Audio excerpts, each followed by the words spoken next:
Halo guys, bertemu lagi bersama kami. Nah, di sini kami akan membahas materi perkembangan dan pertumbuhan makhluk hidup yang akan dibahas selanjutnya. Materi pertumbuhan dan perkembangan pada makhluk hidup. Pertumbuhan merupakan proses bertambahnya ukuran tubuh yang meliputi tinggi, berat, dan volume tubuh yang bersifat irreversibel atau tak dapat kembali ke bentuk semula. Sebagai contoh, pertambahan tinggi tanaman, pertambahan berat sapi, tubuh anak-anak bertambah besar ketika menginjak remaja, dan lain sebagainya. Pertumbuhan bersifat kualitatif atau punya nilai yang dapat diukur dalam angka. Selama hidupnya, makhluk hidup selain mengalami pertumbuhan juga mengalami perkembangan.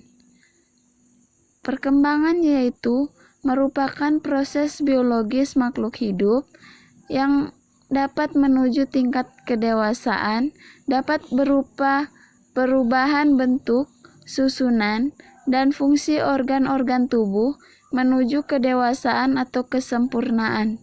Sebagai contoh, yaitu perubahan biji menjadi kecambah, perubahan telur menjadi anak ayam, pohon mangga berbunga, dan lain sebagainya. Dalam perubahan tersebut, perbedaan ukuran tidak terlalu besar atau mencolok, namun terjadi perubahan besar yang tidak dapat diukur berupa perubahan bentuk. Sebagai contoh perkembangan yaitu perkembangan yang dapat dilihat dengan jelas dari siklus hidup kupu-kupu.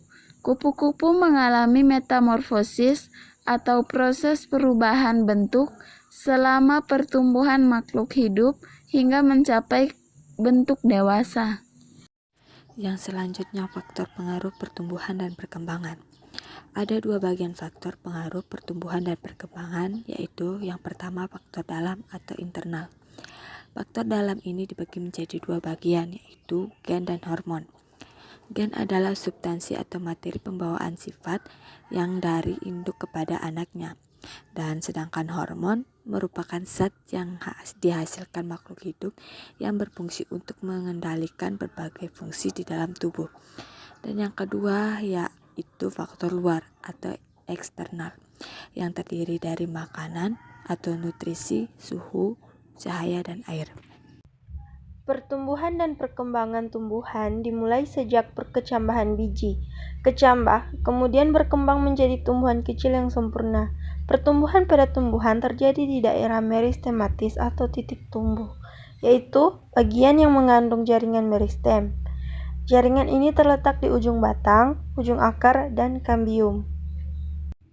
Perkembangan pada tumbuhan merupakan diferensiasi atau spesialisasi sel atau bagian-bagian tumbuhan untuk melakukan fungsi khusus menjadi dewasa. Perkembangan pada tingkat sel, misalnya sel-sel hasil pembelahan jaringan meristem, mengalami diferensiasi membentuk jaringan pengangkut, penyokong, pelindung, dan lain sebagainya. Contohnya, perkembangan pada tingkat organ misalnya terbentuk organ generatif yaitu munculnya bunga. Pertumbuhan dan perkembangan pada hewan terjadi di seluruh bagian tubuh. Berbeda dengan tumbuhan yang terjadi hanya di daerah meristem saja. Pertumbuhan dan perkembangan pada hewan diawali sejak terbentuknya zigot, dari proses pembuahan dan terus terjadi hingga hewan mencapai dewasa. Yang terakhir, pertumbuhan dan perkembangan manusia. Periode pralahir atau sebelum lahir diawali dengan pembuahan sel telur oleh sel sperma, kemudian meleburkan inti selnya menjadi zigot. Selama beberapa masa ini, perkembangan dan pertumbuhan seluruh struktur tubuh sangat begitu cepat suplai secara fisiologis. Janin yang ada di dalam rahim ibu mendapatkan suplai zat makanan dari ibunya melalui atau melewati plasenta atau tali pusat. Setelah lahir, bayi akan mengalami periode neonatus, yakni periode bayi yang baru lahir. hingga sampai berusia 10 sampai 14 hari.